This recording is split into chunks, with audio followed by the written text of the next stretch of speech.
Hello दोस्तों, welcome back to mission I nursing classes. मैं ML Saini स्वागत करता हूं आपका वापस इस लाइव सेशन में। और दोस्तों, इस वीडियो में अपन डिस्कशन करेंगे AIIMS Rishikesh nursing officer paper के बारे में, जो 2017 वाले पेपर के बारे में। और वैसे मैं ट्राई कर रहा हूँ कि मैं सभी एम्स के पेपर 9 से 21 से पहले सॉल्व कराऊँ। थोड़ा समय का टाइम मैनेजमेंट नहीं हो पा रहा, इसलिए 2 दिन से क्लासेज नहीं ले पाया। इसलिए आज फिर समय निकाल कर आपके सामने ये नए पेपर लेकर आया हूँ। और ये पेपर भी उतना ही इंपॉर्टेंट है जितना हमने पहले पुराने पेपर डिस्कशन किए। और आपके AIIMS not set, specially not set के पर्पज से काफ़ी इंपॉर्टेंट है, क्योंकि वो पूरा एम्स का पैटर्न है। इसमें इमेज बेस भी अपन डिस्कशन करेंगे, लगभग 70 प्लस क्वेश्चन अपन इसमें डिस्कशन करेंगे। ठीक है। और आपके अदर एग्जाम्स आए ESIC DSSB या PGI जीपन, कोई भी एग्जाम हो, सभी एग्जाम्स के लिए ओल्ड पेपर को सोल्व करना बहुत जरूरी होता है, क्योंकि मोस्ट ऑफ क्वेश्चन से तो रिपीट होते हैं। अगर आपने रिपीटेड क्वेश्चन पर कमांड कर ली तो भी आपको काफ़ी अच्छा स्कोर मिल जाता है, एज वेल एज आप सिलेक्शन हो जाता है आपका ना। ठीक है, ज़्यादा समय नहीं लेंगे, स्टार्ट करते हैं वीडियो को और फर्स्ट क्वेश्चन पर चलते हैं। Which state has lowest density of nurses? Tripura है, मैंने चेक कर लिया अच्छे से, इसका राइट आंसर त्रिपुरा है। Demonetisation date of RS 1,500 rupees. जो डीमोनेटाइजेशन हुआ था, डीमोनेटाइजेशन का मतलब क्या होता है, जो नोटबंदी हुई थी उसको बोलते हैं। तो कब हुआ था ये? 8 नवंबर 2016 को हुआ था। ठीक है। वो is the current governor of India. देखिए, गवर्नर ऑफ इंडिया जब ये 2017 में पेपर हुआ था तब कौन था? उर्जित पटेल था, या कुछ 2017 में कौन था? हाँ, उर्जित पटेल कुछ ऐसा था। ठीक है। लेकिन अभी प्रेजेंट की बात करें, कब से? दिसंबर 2019 से, दिसंबर 2019 से कौन है? श्री शक्तिकांत दास। ठीक है, दिसंबर 2019 से श्री शक्तिकांत दास अभी प्रेजेंटली गवर्नर ऑफ इंडिया का है। ठीक है। इसके बाद में दिसंबर 2018 से, सॉरी इसमें लिखा हो दिसंबर 2018 से ना, 19 नहीं 2018 से ना। One of AIIMS founded in Bilaspur at Himachal Pradesh. देखिए, हिमाचल प्रदेश में भी बिलासपुर में एम्स स्टेबलाइज हुआ है, वो कब हुआ था? 4 अक्टूबर 2017 को। ठीक है। रेस में सब लिखा हुआ है। देखिए, बुक का ही PDF है, जो हमारी ओल्ड पेपर की बुक जो भी लॉन्च हुई है, जिसमें सभी पुराने पेपर्स है ओल्ड 2015 से 2021 तक के, उसी बुक की PDF से मैं आपको पेपर सॉल्व करा रहा हूँ। लगभग ऑलमोस्ट बुक में क्या है, हमने देखो रेशनल के साथ में क्वेश्चन रख रखे हैं। आप देख रहे होंगे मोस्ट ऑफ क्वेश्चंस क्या है, रेशनल के साथ में। तो आप बुक परचेज कर सकते हैं, डायरेक्ट अमेजन फ्लिपकार्ट पर जाकर सर्च कर सकते हैं, मिशन हाई बुक्स में या मिशन ओल्ड पेपर्स बुक नाम से आ जाएगी। ठीक है। बाकी यहाँ से अपन सॉल्व कर रहे हैं, तो पूरा रेशनल तो मैं पढ़कर बोल नहीं सकता। अगर पूरा रेशनल बोलूँगा तो वीडियो बहुत लंबा हो जाएगा। ठीक है।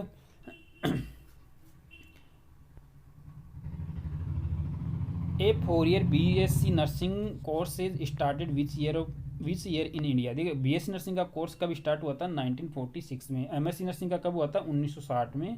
कब? राजकुमारी Amrit Kaur college of nursing. देखिए, 1960 भी है, कई जगह 1959 भी है, तो ज़्यादा कंफ्यूज मत होना। 1959-60 ये सेशन ईयर इस तरह से लगता है, इसलिए कई जगह 59 का भी जो मिल जाता है, कई जगह 60 भी मिल जाता है। कहाँ स्टार्ट हुआ था ये? Rajkumari Amrit Kaur college of nursing, New Delhi में, MSc नर्सिंग।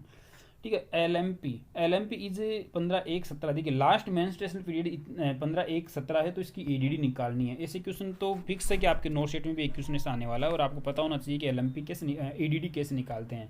ठीक है। इसमें आपको क्या करना है कि इसमें 3 मंथ बैक 3 मंथ ऐड कर दो। ठीक है। प्लस 7 ईयर एंड 1 ईयर ऐसा ऐड होता है। ठीक है। तो अब जैसे अपन इसकी निकालते हैं, बैक में जाते हैं 15 जनवरी 2017, या इसमें 9 महीने आगे भी ऐड कर सकते हैं, प्लस 7 डेज ऐड कर सकते हैं। ईयर तो उस हिसाब से आगे हो ही जाएगा। अब यहाँ पर 9 महीने अगर आपने ऐड करते हैं तो अक्टूबर में चला जाएगा। 15 अक्टूबर, 15 में 7 और ऐड करेंगे, कितने हो जाएगा? 22 अक्टूबर। और ईयर चेंज नहीं होगा, क्योंकि यहाँ पर अगला ईयर नहीं आ रहा है, तो 22 अक्टूबर 2017 इसका राइट आंसर D हो जाएगा।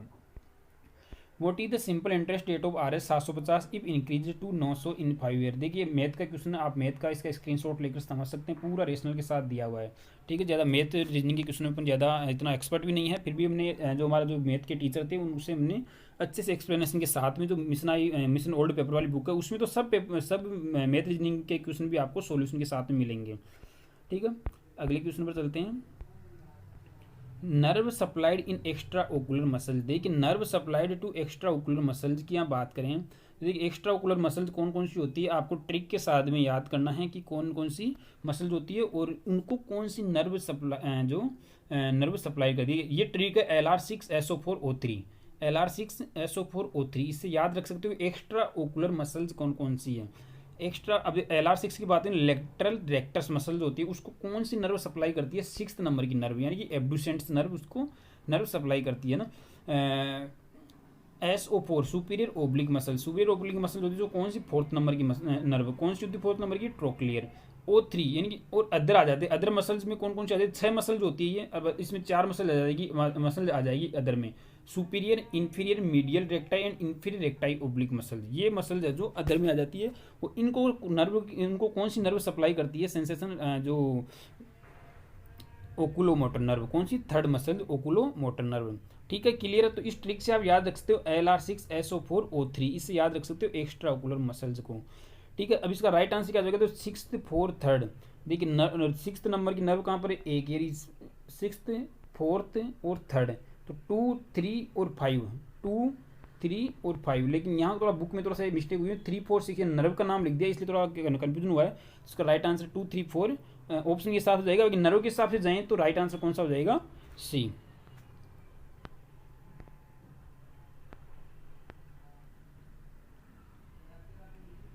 अगला क्वेश्चन है what to do after NG tube insertion in a patient with the total gastrectomy. देखिए जैसे गैस्ट्रेक्टमी होती है उसके जस्ट सडनली सक्शन नहीं करना चाहिए, तो इसमें लिखा immediate suctioning should not be performed. उसका कारण ये होता है कि आपने सूचनिंग वगैरह भी हो रखी होती है वहाँ पर, अगर आप इमीडिएट सक्शन करते हो तो सूचर रिमूव होने का क्या एक रिस्क होता है, जिसकी वजह से क्या हो सकता है, हेमरेज भी हो सकता है। तो after NG tube insertion immediately should not be performed suctioning.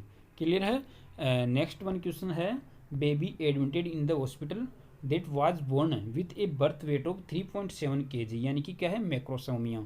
कौन सी मदर है, GDM डायबिटीज मदर के बेबी हुआ है जिसका वेट है 3.7 kg। इसको अपन क्या कंडीशन को बोलते हैं, अगर जिससे मोर देन 4 kg होता है या 4 kg होता है उसको क्या बोलते हैं, मैक्रोसोमिया। 3.7 को तो नहीं बोलेंगे। ठीक है, तो अब इसमें क्या करेंगे, what is the immediate complication newborn. देखिए यहाँ क्या होता है, अब इसमें इमीडिएट कॉम्प्लिकेशन क्या होगा, हाइपोग्लाइसीमिया। ये चीज़ मैं आपको समझाता हूँ, देखो अच्छे से ना, हाइपोग्लाइसीमिया कैसे होता है, क्यों होता है। देखिए हाइपोग्लाइसीमिया इसमें देखिए जैसे ही मदर होगी ना, मदर के जैसे बेबी मदर में डायबिटीज़ मदर की बात करने अपन DM मदर की। ठीक है, DM मदर में क्या होगा कि इसमें एक तो ग्लूकोज लेवल, शुगर लेवल क्या होगा, इंक्रीज होगा।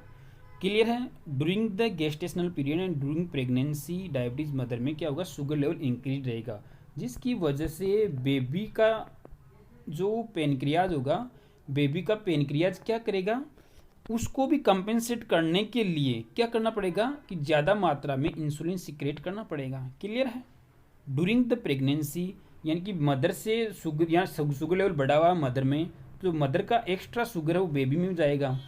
अब बेबी के पास ज़्यादा शुगर आ रहा है तो बेबी का जो पेनक्रियाज वो ज़्यादा इंसुलिन सिक्रेट करेगा। इसको कंपेंसेट करने के लिए, इक्वलाइज करने के लिए, जो मदर का ज़्यादा शुगर बेबी के पास में ट्रांसपोर्ट हो रहा है थ्रू द प्लेसेंटा। ठीक है, अब जैसे ही आफ्टर डिलीवरी क्या होगा, डिलीवरी हो गई, मदर और बेबी दोनों सेपरेट हो गए, तो मदर से जो एक्स्ट्रा ग्लूकोज आ रहा था, मदर से जो एक्स्ट्रा ग्लूकोज आ रहा था वो हो गया, वो रुक गया। लेकिन बेबी का पेनक्रियाज तो इंसुलिन कंटिन्यूसली उसी मात्रा में सिक्रेट कर रहा है जितना कि वो ड्यूरिंग प्रेगनेंसी कर रहा था। तो इंसुलिन की मात्रा बढ़ जाएगी बेबी में। अब इंसुलिन की मात्रा बढ़ने के बाद में क्या होगा, बेबी में हाइपोग्लाइसीमिया होने के चांसेस हो जाएंगे आफ्टर द डिलीवरी। क्लियर है। आई थिंक सब समझ गए होंगे, नहीं समझे वापस वीडियो को पॉज करके देख लेना। आफ्टर डिलीवरी जैसे ही मदर और बेबी सेपरेट हुए, बेबी का पेनक्रियाज इंसुलिन कंटिन्यू उसी मात्रा में सिक्रेट करता रहता जितना ड्यूरिंग द इंट्रायूटेरिन लाइफ में सिक्रेट करता था। ठीक है, लेकिन आफ्टर डिलीवरी मदर अलग होती, बेबी अलग होती, क्या होगा कि इंसुलिन की मात्रा ज़्यादा हो जाएगी, जिसकी वजह से क्या होगा, बेबी में हाइपोग्लाइसीमिया होने के चांसेस होंगे, जिसको अपन और दूसरी कंडीशन और क्या कर सकते हैं, हाइपर इंसुलिनोमा। देखिए ये पूरा रेशनल यहाँ पर दिया हुआ, आप इसको स्क्रीनशॉट लेकर समझना, जो मैंने वहाँ समझाया वही चीज़ यहाँ पर लिखी हुई है। क्लियर है। नेक्स्ट क्वेश्चन पर चलते हैं। The nurse care for a patient with leukaemia. इस क्वेश्चन से आप समझ सकते हो कि हाइपरग्लाइसीमिया नहीं होगा बेबी में, जैसे ही अगर डायबिटीज मदर की बात करें तो हाइपोग्लाइसीमिया ही होगा। ठीक है, हाइपोलेमिया हो सकता है, हाइपोकैल्सीमिया हो सकता है, ये तीनों है, लेकिन हाइपरग्लाइसीमिया नहीं होगा। कई बार क्वेश्चन एक्सेप्ट लगा कर भी इसके बारे में पूछ लिया जाता है। The nurse care for a patient with leukaemia. The patient tell that the having dragging abdominal pain, the nurse understand that the abdominal pain is due to। देखिए एब्डोमिनल पेन, यहाँ पर ड्रैगिंग पेन हो रहा है, abdominal pain हो रहा है, तो इसको देखो ल्यूकेमिया वाले पेशेंट क्या होगा, हीमोलाइसिस होता है। हीमोलाइसिस का मतलब क्या होता है, हीमोलाइज होने की वजह से क्या होता है कि स्प्लीन और लीवर की जो क्या होती है, एक तरह से उनमें इन्फ्लाम्ड हो जाता है, या उनकी जो साइज है वो इंक्रीज हो जाती है, जिसकी वजह से राइट आंसर क्या होगा इसका, हिपेटोस्प्लेनोमेगाली। ठीक है, एक और कल की वीडियो में मैं थोड़ा सा शुद्धिकरण कर लेता हूँ, वहाँ पर बाय मिस्टेक 2 क्वेश्चन मेरे से रॉन्ग हो गई, उसके लिए मैं माफ़ी चाहता हूँ, और वो मेरा सोल्व कराना भी आपके लिए बहुत ज़रूरी है, क्योंकि मैं नहीं चाहता कि मेरी वजह से आपके तक कोई रॉन्ग इन्फॉर्मेशन पहुंचे। कुछ स्टूडेंट ने कमेंट करके हमें बताया था, उनके कमेंट से मैं इंस्पायर्ड होकर मेरे को लगा कि मेरे को एक क्वेश्चन आपको सोल्व कराना चाहिए। एक क्वेश्चन था जिसमें क्वेश्चन में पूछा था कि example of the isotonic fluid, sorry hypotonic fluid का एग्जाम्पल पूछा था, मेरे से बाय मिस्टेक 0.45% एनएस पर हो गया था। ठीक है, ठीक है, तो 0.45% क्या होता है कि हाइपोटोनिक होता है, वो उसने पूछा था, सॉरी आइसोटोनिक का पूछा था उसने क्वेश्चन में। ठीक है, तो ये हो गया हाइपोटोनिक और आइसोटोनिक का, उसमें एग्जांपल में आंसर भी था, ऑप्शन भी था आरएल। आरएल क्या होता है, आइसोटोनिक होता है। 0.45 होगा हाइपोटोनिक, और एनएस 0.9 की बात करें, 0.9 एनएस की प्रतिशत की बात करें, तो ये भी क्या होता है, आइसोटोनिक। क्लियर है, हाइपोटोनिक कौन सा हो गया 0.45%, आइसोटोनिक की बात करें, आइसोटोनिक 0.9% नॉर्मल स्लाइन, और आरएल ये क्या हो गया, आइसोटोनिक। एक और क्वेश्चन इसके अलावा गलत हुआ, 2 क्वेश्चन गलत हुए, जिसमें था कि ड्यूरामीटर और सबरेक्नोइड स्पेस की बात चल रही थी अपनी, जैसे कि मान लो मेनिंजिस ले रहे हैं, ये मेनिंजिस ले रहा है, ये मेनिंजिस ले रही हूँ मान लो, अब इसकी 3 लेयर है, 1 2 3, ये कवरिंग की हुई है किसको, स्कल को, ये 3 लेयर है अपनी। ठीक है, ध्यान से समझिएगा, देखो यहाँ पर ये डी ए और ये पी, ये आउटर लेयर है, कौन सी, डूरामीटर है, ये अरेक्नोमीटर है और पायामीटर है। ठीक है, डूरामीटर सबसे आउटर लेयर है, और जो ये जो स्पेस होता है, मैंने यहाँ पर इस स्पेस को सब एरेक्नोइड स्पेस बताया था, सब एरेक्नोइड स्पेस बताया, लेकिन सब एरेक्नोइड स्पेस होता है ये एरेक्नोइड मेटर एंड पायामीटर के बीच वाला जो स्पेस होता है, ये होता है सब एरेक्नोइड स्पेस, ये होता है सब ड्यूरल स्पेस, सब ड्यूरल एस डी, ये है सब ड्यूरल स्पेस होता है। क्लियर है, थोड़ा सा डाउट मेरे से थोड़ा डाउट रह गया था, इसलिए मैं क्लियर करवा रहा हूँ, थोड़ा गलत हो गया था वो। तो ये डी और ए के बीच में, डूरामीटर और एरेक्नोइड मीटर के बीच में कौन सा स्पेस है, sub dural space. Arachnoid mater and pia mater के बीच में कौन सा, सब एरेक्नोइड स्पेस, और यहाँ पर ही है जो क्या बोलते हैं अपन, CSF सीक्रेट होता है, और क्या बोलते ड्रेन होता है। ठीक है, क्लियर है, और जो ये स्पेस होता है स्कल और जस्ट डूरा के बीच में, ये होता है एपीड्यूरल स्पेस, एपीड्यूरल सब ड्यूरल और सब एरेक्नोइड स्पेस। क्लियर है, यहाँ पर अगर हेमरेज होता है, अगर यहाँ चोट लगती है, तो यहाँ क्या होता है, एपीड्यूरल हेमेटोमा। यहाँ अगर चोट लगती है, यहाँ पर अगर ब्लीडिंग होती है इस एरिया में, एक्सरे फाइंडिंग है, MRI फाइंडिंग आता है, ये क्या होता है, एपीड्यूरल हेमेटोमा, EDH। अगर यहाँ पर अगर वो हेमरेज होता है इस एरिया में, तो उसको क्या है, सबड्यूरल हेमरेज। क्लियर है, एपिड्यूरल हेमरेज में मोस्ट कॉमन आर्टरी कौन सी रप्चर होती है, ये आर्टेरियल ब्लड होता है, आर्टेरियल ब्लड, और कौन सी आर्टरी रप्चर होती है, मिडल मेनिंजियल आर्टरी। ठीक है, अगर सबड्यूरल स्पेस की बात करें तो यहाँ पर ये वीनस ब्लड होता है। ठीक है, और यहाँ पर ब्रिंजिंग वेन्स है जो रप्चर होती है। पर अपने क्वेश्चन पर चलते हैं वापिस अपने पेपर पर। The nurse receive an ABG report as PS 7.35, CO2 62, CO2 बढ़ी हुई है। ठीक है, अब SCO3 28, ये भी बढ़ रहा है, इस मीन्स की कंपेंसेट कर रहा है। देखो, अगर रेस्पिरेटरी एसिडोसिस या एल्कोलिसिस होगा तो उस कंडीशन में HCO3 कंपेंसेट करने की कोशिश करेगा। मेटाबॉलिक एसिडोसिस या एल्कोलिसिस वाली कंडीशन होगी तो उस कंडीशन में क्या कहेंगे, कार्बन डाइऑक्साइड कंपेंसेट करने की कोशिश करेगा। अब यहाँ क्वेश्चन समझ देखिए, CO2 बढ़ा हुआ है, इट मीन्स कि ये क्या है, रेस्पिरेटरी एल्कोलिसिस, सॉरी रेस्पिरेटरी एसिडोसिस है। एसिडोसिस यानी ये रेंज तो नॉर्मल आ गई, लेकिन अभी CO2 बढ़ा हुआ है। ठीक है, इसलिए इसको अपन रेस्पिरेटरी से रिलेट कर रहे हैं, ये क्या है, रेस्पिरेटरी एसिडोसिस। लेकिन SCO3 बढ़ता जा रहा है, 22 से 26 से 27 की नॉर्मल होती है, लेकिन 28वीं रेंज में, यानी कि कंपेंसेट कर रहा है ये, तो इट मीन्स ये कंपेंसेट रेस्पिरेटरी एसिडोसिस कंपेंसेट हो चुका है। ये 7.35 में pH आ चुकी है। अगर ये 7.35 की जगह 7.30 होता है, मानकर चलिए, तो ये क्या होता है, अनकम्पेंसेटेड रेस्पिरेटरी एसिडोसिस। ये कोशिश कर रहा है कंपेंसेट करने की, लेकिन अभी तक हुआ नहीं, क्योंकि 7.30 ही है, तो वो कंडीशन कौन सी हो जाती है, अनकम्पेंसेटेड रेस्पिरेटरी एसिडोसिस। लेकिन pH नॉर्मल लिमिट में आ गई, CO2 बढ़ी हुई है, लेकिन ये क्या कर रहा है, कोशिश कर रहा है अभी भी, तो इट मींस ये कंपेंसेट हो चुका, compensated respiratory acidosis the right answer. While performing peritoneal dialysis which is a priority nursing intervention. Peritoneal dialysis जब आप करते हो, डायलिसिस जब भी करते हो, तो सबसे पहले पेशेंट का वेट लेना बहुत जरूरी है कि कितना फ्लूइड उससे रिमूव हुआ, तो to check the weight is the right answer. Which of the following signs are arise in a pregnant in a patient with oesophageal atresia, choking to coughing cyanosis, all of the above right answer हो जाएगा। Next question पढ़ते हैं। IVRL is giving to a patient at a rate of 30 ml per hour. देखिए 30 ml per our से उसका IV fluid चल रहा है, लेकिन यूरिन आउटपुट उसके 2500 ml पर 24 आ रहा है। उसके यूरिन आउटपुट 2500 ml 24 आवर्स में आया है। अब इस एक्चुअल यूरिन आउटपुट की बात करें तो क्या होगा, देखो एक्चुअल 30 × 24 करेंगे अपन तो कितना आएगा 720 ml। 720 ml ही यूरिन आउटपुट होना चाहिए, क्योंकि अपन fluid he 30 ml per our दे रहे हैं। तो इट मीन्स कि ये क्या कंडीशन इंडिकेट कर सकती है, फ्लूइड लॉस ज़्यादा हो रहा है एज पर फ्लूइड इनटेक। ठीक है, तो इसका राइट आंसर ए हो जाएगा। Next question, which state called the heart of India, MP हो जाएगा। Most common type of anaemia in pregnancy, iron deficiency anaemia हो जाएगा, जिसको डायल्यूजनल आयरन डिफिशियंसी एनीमिया हो जाएगा, जिसको अपन डायल्यूजनल एनीमिया भी कर सकते हैं। ड्यूरिंग प्रेगनेंसी वाले एनीमिया को अपन डायल्यूजनल एनीमिया भी कर सकते हैं। उसका कारण आपको पता है, क्योंकि during pregnancy plasma volume increase होता है ज़्यादा compare to red blood cell से। Why a drainage tube is kept for a patient after post operative delivery, post operative surgery. Drainage tube क्यों रखी जाती है आफ्टर सर्जरी के बाद में पेशेंट के, वो इसलिए रखा जाती है to drain the fluids and blood from the operative site. Right answer C हो जाएगा। During night shift a nurse forgot to give an injection at 2 AM, यानी कि 2 बजे रात को नर्स एक पेशेंट के इंजेक्शन देना भूल जाती है। This is known as negligence. ये क्या है, नेग्लिजेंसी क्या है, एक तरह से अनइंटेंशनली टोट, क्योंकि पेशेंट नर्स सो गई थी इसलिए भूल गई, उसने जानबूझकर नहीं किया, इसलिए ये नेग्लिजेंसी में आता है। Which position is used during abdominal examination, supine position होगा।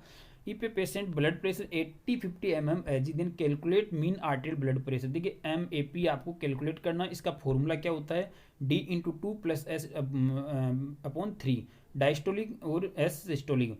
ठीक है, अब इसके पल्स प्रेशर की पूछता मैप के बारे में पूछा, मीन आर्टेरियल प्रेशर। अगर यही क्वेश्चन होता सेम और पल्स प्रेशर के बारे में पूछता, तो यहाँ क्या करते हैं अपन, इसका डायस्टोलिक सिस्टोलिक माइनस डायस्टोलिक कर देते, कितना आता है इसका 33 आ रहा है, यानी कि इसका पल्स प्रेशर कितना है 33 mmHg।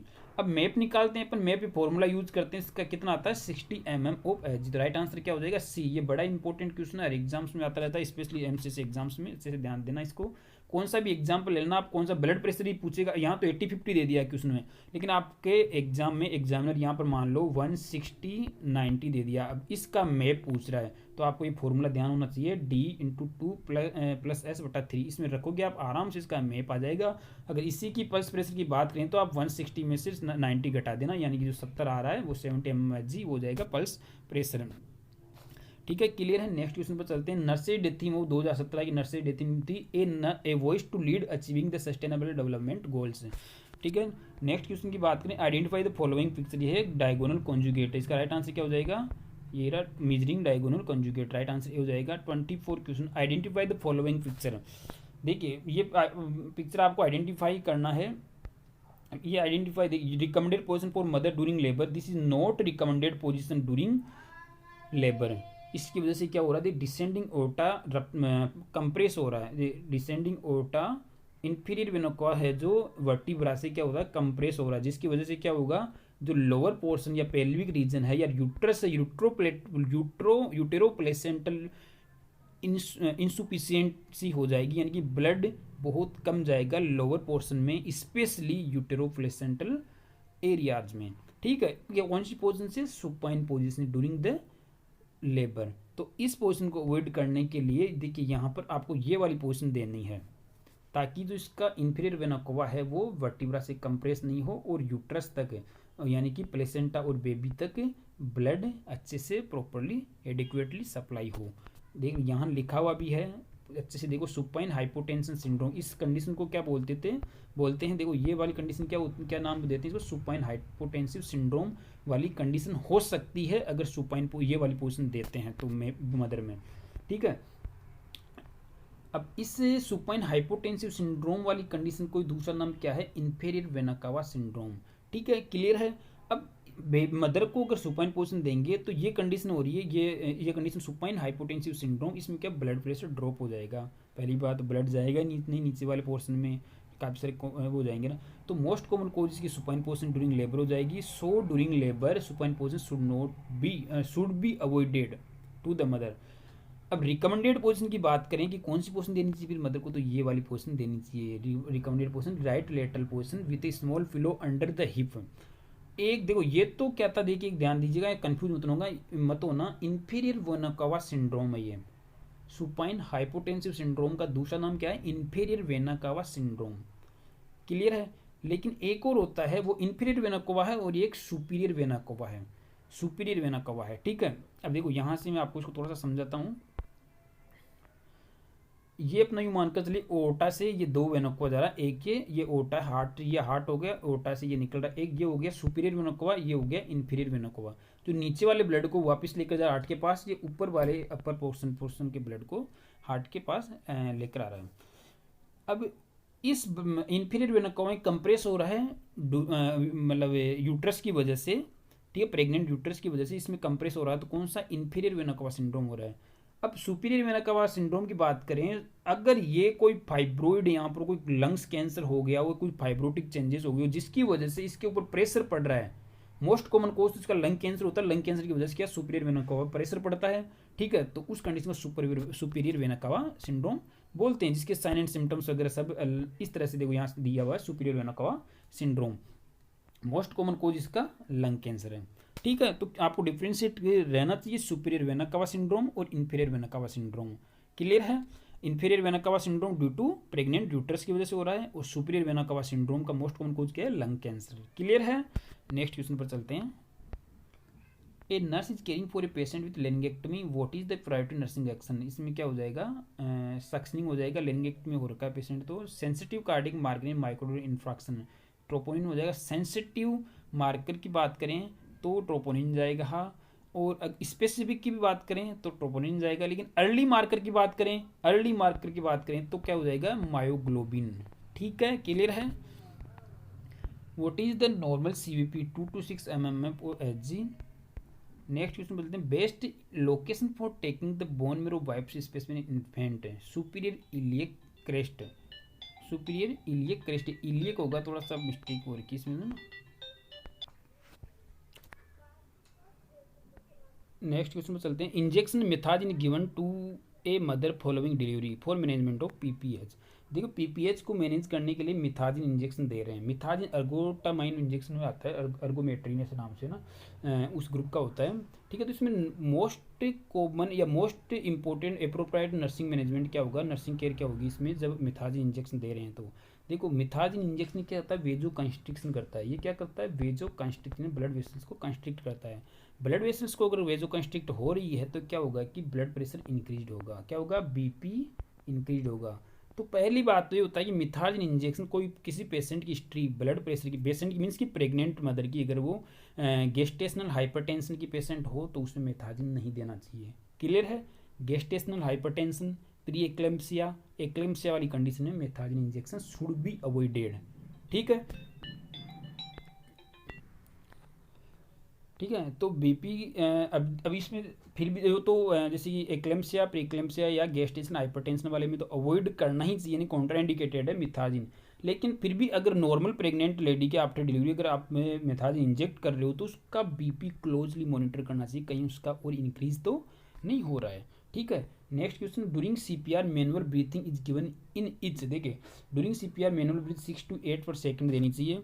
Priority intervention during infant CPR, temperature होता है। देखिए इन्फेंट में बात करें तो प्रायोरिटी इंटरवेंशन ड्यूरिंग CPR क्या होता है? टेम्परेचर। न्यू गाइडलाइन है, देख लीजिए TABC guideline for the infants resuscitation. आप इसका स्क्रीनशॉट ले लीजिए, पूरी टेबल है दिखाई दे रही होगी आपको।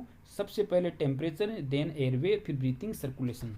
ठीक है, टेम्परेचर बहुत ज़रूरी है बेबी का मेंटेन करना, फर्स्ट प्रायोरिटी पर आता है, मानकर चलिए। नेक्स्ट क्वेश्चन चलते हैं।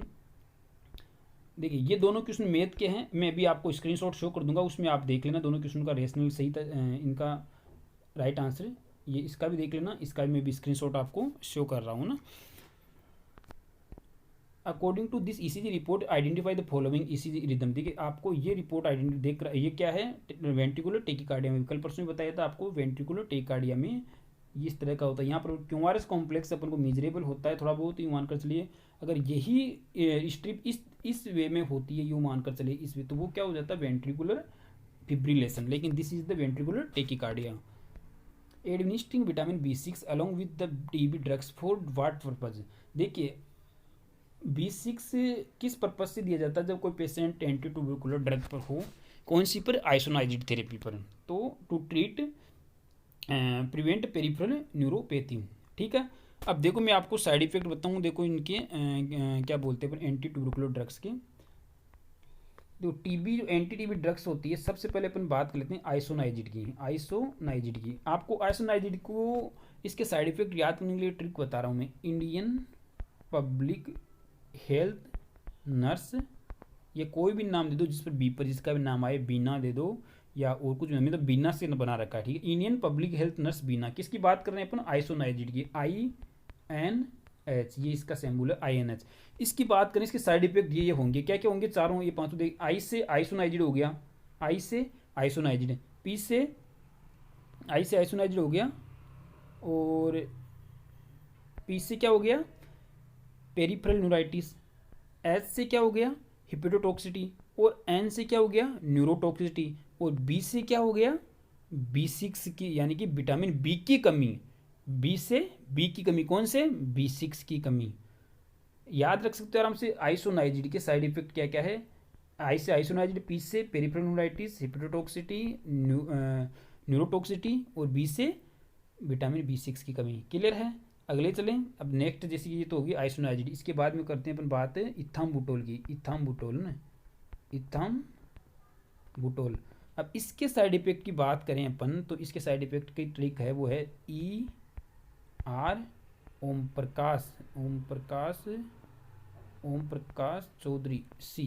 ठीक है, अब आपको देखिए यहाँ से ER से इंजीनियर हो गया, ओम प्रकाश चौधरी, ये ट्रिक है इसकी।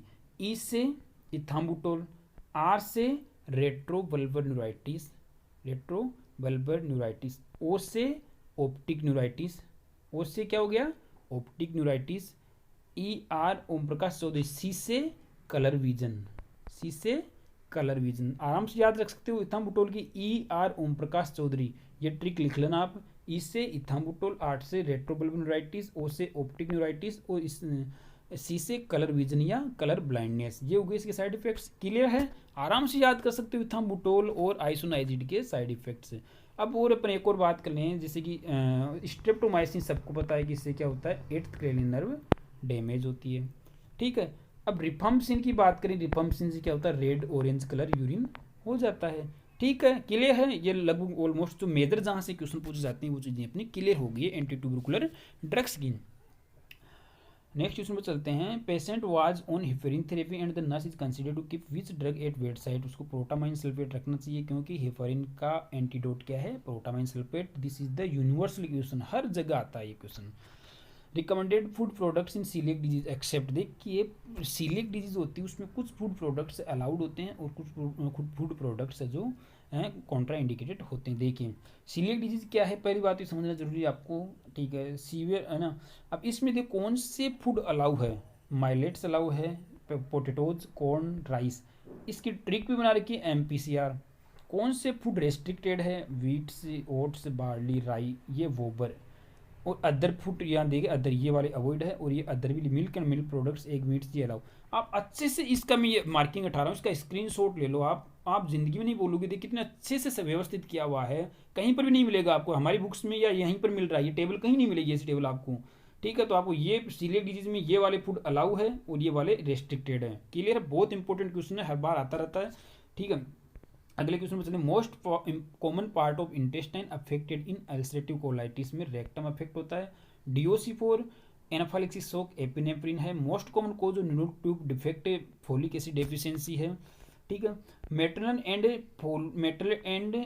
And child health day celebrated in India on 1st Monday of October है इसका right answer. Lowest maternal mortality rate in, देखो हाईएस्ट की बात करें तो MP है, लेकिन क्वेश्चन पूछा लोएस्ट की, तो लोएस्ट कहाँ पर है, केरला में है। एंटीडोट ऑफ पैरास्टामोल N-acetylcysteine है। नेक्स्ट क्वेश्चन पर चलते हैं। What is the recommended position during tonsillectomy. Rose position देंगे, रोज पोजीशन ये इस तरह से होती है, और इसके देख लेना क्या क्या इसमें। Head in elevated 15 degree, sandbag under the shoulder, head rest under the occiput, hand tongued under the buttocks. ये देख लेना, रोज पोजीशन देते हैं इसमें। Sign of aspirin toxicity except पूछ रहा है तो कौन सी नहीं होती, शोल्डर पेन नहीं होता, नोजिया वोमिटिंग होती है, ringing in the ears and tinnitus होता है, ब्लीडिंग होता है। प्रेसिडेंट ऑफ TNI कौन है, T Dilip Kumar. TNAI stabilised in which year, 1908। देखिए कई जगह यहाँ पर 1905 भी आता है, और कई जगह 1908 में माने हुआ है। 1905 में जो TNAI का ओरिजिन हुआ था, नाम ओरिजिन की बात करें तो 1905 में हो गया था, जिसका नाम था association of superintendent nursing superintendent, ऐसे कुछ नाम से TNAI एस्टेबलाइज हुई थी 1905 में। एसोसिएशन ऑफ नर्सिंग सुप्रीडेंट इस नाम से हुई थी, लेकिन 1905 में हुई। 1908 में जाकर उसी का नाम चेंज हुआ, trend nurses association of India. ठीक है, बाकी अब बात करें तो TNAI एस्टेबलाइज्ड इन विच ईयर, तो 1908 ही आएगा। लेकिन कभी कभार क्वेश्चन में अगर आपने 1905 भी हो 1908 नहीं हो तो 1905 राइट आंसर होगा। अगर दोनों ही हो तो मेरे ओपिनियन के हिसाब से 1908 ही होना चाहिए, क्योंकि TNAI जो ओरिजिन, जिस नाम का ओरिजिन हुआ था 1908 में हुआ था, और क्वेश्चन TNAI के बारे में पूछ रहा है तो 1908 ही होगा। ठीक है।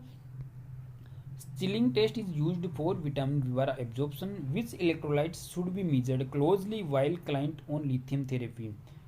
सोडियम, ठीक है, लिथियम पर जब पेशेंट हो, लिथियम कार्बोनेट जब ड्रग्स उसकी चल रही हो, एंटी मैनिंग जो ड्रग है, तब sodium serum sodium level should be monitored. उसका कारण ये है कि जो लिथियम का एक्सक्रेशन होता है थ्रू द यूरिन, जैसे मान के लिथियम मेटाबोलाइज्ड हुई, वो लिथियम का जो वेस्ट जो एक्सक्रेट हो रही है थ्रू टू बॉडी, वो यानी कि बाई यूरिनेशन, उसको एक तरह से उत्प्रेरक का काम कौन करता है वहाँ पर, उसको एक्सक्रेट करने के लिए सोडियम, यानी कि sodium is facilitating to excretion of the lithium via the urination. तो यहाँ पर आपको सोडियम का लेवल मेंटेन करके रखना है। अगर आपने सोडियम का लेवल मेंटेन नहीं किया तो लिथियम प्रॉपरली एक्सक्रेट नहीं होगी, और लिथियम बॉडी में एक्यूमुलेट होती जाएगी, सीरम में एक्यूमुलेट होती जाएगी, और उस कंडीशन में क्या हो जाएगा, लिथियम टॉक्सिसिटी हो जाएगी। इसलिए during the lithium therapy serum sodium level should be monitored as well as should be maintained. Clear है। नेक्स्ट क्वेश्चन पर चलते हैं। साइन ऑफ लेड पॉइजनिंग का, इसका देखो लेड पॉइजनिंग क्या करता है। लेड पॉइजनिंग ये सेंट्रल नर्वस सिस्टम को अफेक्ट करता है, डिटीरियोरेट करता है। इट मीन्स कि इसमें क्या हो जाएगा, अल्टर्ड LOC हो जाएगा। Which solution used for cleaning tracheostomy tube, which solution used for cleaning tracheostomy tube. ये ट्रेक्योस्टमी ट्यूब को क्लीन करने के लिए हाइड्रोजन प्रोक्साइड का भी यूज़ करते हैं, और राइट आंसर इसका होगा। इसमें क्या होता है कि हाइड्रोजन प्रोक्साइड का आप यूज़ करोगे तो वो एक तरह से अच्छे से क्लीन हो जाएगी। वैसे ये बीटाडीन का भी यूज़ कर सकते हैं, स्पीड का भी यूज़ कर सकते हैं, और सोडियम बाइकार्बोनेट का तो मेरे ध्यान में नहीं, बाकी सोडियम हाइड्रोजन प्रोक्साइड का यूज़ करते हैं इसमें। Which communicable disease eradicated from world, कौन सी स्मॉल पॉक्स इराडिकेट हो चुकी है। नेक्स्ट क्वेश्चन पर चलते हैं। Mantoux test considered positive if redness is more than 10 mm। इसमें भी क्या कैटेगरी 5, 10, 15 mm की, वो काफ़ी डीपली हो जाएगा। आपको देखना है कि वो अकॉर्डिंग टू रिस्क फैक्टर है जो इसमें रेडनेस का जो डायमीटर होता है उसके अकॉर्डिंग उसमें जो मोन्टेक्स टेस्ट को पॉजिटिव कंसिडर किया जाता है। ठीक है। Which electrolyte imbalance in Addison disease. Addison disease में देखिए क्या होता है, सोडियम इलेक्ट्रोलाइट इम्बेलेंस होता है। वहीं अगर कुशिंग सिंड्रोम की बात करें या कुशिंग डिजीज की बात करें तो वहाँ क्या होगा कि पोटेशियम इलेक्ट्रोलाइट का इम्बेलेंस होता है, यानी कि उसकी कमी होती है। ठीक है। वो is the current rail minister of India, देखिए करंट की बात करें तो करंट भी अश्विनी वैष्णव है, जो भी जुलाई 2021 में बनी थी। इससे पहले पीयूष गोयल था। तो अभी प्रेजेंट की बात करें और आपके एग्जाम में प्रेजेंट के हिसाब से पूछा जाएगा, इसलिए जितनी भी मिनिस्ट्री है cabinet minister government of India की, वो अच्छे से याद कर लेना। यानी कि डिफेंस मिनिस्टर, फाइनेंस मिनिस्टर, ये रेलवे मिनिस्टर और हेल्थ मिनिस्टर, ये इनका बार बार क्वेश्चन आता रहता है। ठीक है, तो वो आप अच्छे से याद कर लेना। डिफेंस मिनिस्टर कौन है, राजनाथ सिंह। और होम मिनिस्टर कौन है अभी, अमित शाह। और फाइनेंस मिनिस्टर कौन है, निर्मला सीतारमण। और रेलवे मिनिस्टर कौन है, अश्विनी वैष्णव। ठीक है, 4 हो गया। प्राइम मिनिस्टर कौन है, श्री नरेंद्र मोदी। और अभी प्रेसिडेंट ऑफ इंडिया कौन है, रामनाथ कोविंद। ठीक है, तो ये 4-5 आपको अच्छे से याद कर लेना। RBI गवर्नर का मैंने बता दिया था, अभी शक्तिकांत दास हो गया। और इसके अलावा आप इसके ये 4-5 यहीं से क्वेश्चन वगैरह आते रहते हैं। ठीक है। Nursing intervention during placental expulsion, ये तो ये चीज़ें आ गई है। तो यहाँ ये आपका इनका स्क्रीनशॉट ले सकते हो। ये 1 लाइन क्वेश्चन आ गए हैं यहाँ पर, जिनका मतलब ऑप्शन नहीं है, इनका स्क्रीनशॉट ले लो आप। ये 74 क्वेश्चन थे इसमें, मेमोरी बेस्ड। ठीक है, आशा करता हूँ आपको वीडियो अच्छा लगा होगा और आपके काफ़ी सारे कंसेप्ट क्लियर भी होंगे। थोड़ा सा स्पीडली बोलना पड़ता है क्योंकि वीडियो बहुत लंबा हो जाता है, उसके लिए माफ़ी चाहता हूँ। अगर मैं धीरे धीरे पढ़ूंगा तो वीडियो बहुत लंबा हो जाएगा। ये इसी जैसे कि 30-35 मिनट में रिकॉर्ड हुआ है, यही मान को डबल हो जाएगा। तो अभी एक्चुअली कि आपको फास्ट ही पढ़ना है, इसलिए मैं थोड़ा फास्ट पढ़ा रहा हूँ। और आप इसके अलावा जैसे कि आपको टेस्ट सीरीज ज्वाइन करनी है, जो मैं आपको हर वीडियो में बता रहा हूँ कि नोरसेट चैंपियन है या नोरसेट चित्रावली, जो नोरसेट के लिए हमने हमारी वेबसाइट पर चली हुई है, तो आप हमारी वेबसाइट विजिट करके टेस्ट सीरीज ज्वाइन कर सकते हैं, जिसमें आपको 43 प्रैक्टिस टेस्ट मिलेंगे, 5000 प्लस MCQs होंगे, जिनका टोटली पैटर्न एम्स या नोरसेट एग्जाम की तरह ही है। उसे पूरा image based, video based, priority based, NCLEX based, ICU, OT, trauma, unit wise सब क्वेश्चंस उसमें इंक्लूडेड है। बहुत अच्छे मतलब काफ़ी स्टूडेंट एग्जाम दे भी रहे हैं। आप भी अभी सोच रहे हो तो आप हमारी वेबसाइट विजिट कर सकते हैं या हेल्पलाइन नंबर पर हमारे से कांटेक्ट कर सकते हैं। ठीक है, इसके अलावा आप हमारी बुक्स परचेज करना चाहते हो, जिसमें मिशन ओल्ड पेपर, जिसमें पूरे ओल्ड पेपर मिलेंगे। जो ये बुक में पढ़ा रहा हूँ आपको, जिस PDF से पढ़ा रहा हूँ, ये उसी बुक के PDF है जो अभी हमने लॉन्च की है, मिशन ओल्ड पेपर्स। तो वो आप अमेजन फ्लिपकार्ट से भी बाई कर सकते हो, डायरेक्ट हमारे से भी बाई कर सकते हो। ठीक है, फिर मिलेंगे नई वीडियो में, तब तक के लिए जय हिंद, जय भारत, जय नर्सेज। अब CHO और स्टाफ नर्स बनना हुआ बिल्कुल आसान। जी हाँ, क्योंकि अब मिशन हाई लेकर आया है स्टूडेंट्स की first choice mission CHO 2.0 second edition, जो सभी राज्यों द्वारा आयोजित CHO और स्टाफ नर्स की भर्ती परीक्षाओं के लिए भारत की पहली प्रमाणित गाइड है। ऑर्डर करें Amazon एंड फ्लिपकार्ट से। Are you want to become nursing officer? Yes, but confused which guide or book is best for nursing officer exams? Problem solved. Mission high है ना? आपकी तैयारी हमारी जिम्मेदारी। अब नर्सिंग ऑफिसर बनना हुआ बिल्कुल आसान, क्योंकि मिशन हाई लेकर आ गया है कंप्लीट स्टडी मटेरियल। मिशन परिचारिका guide, all nursing subjects complete theory with image. Mission Non-Tech, a short guide for all non-tech subjects like maths, reasoning, GK, computer and general science.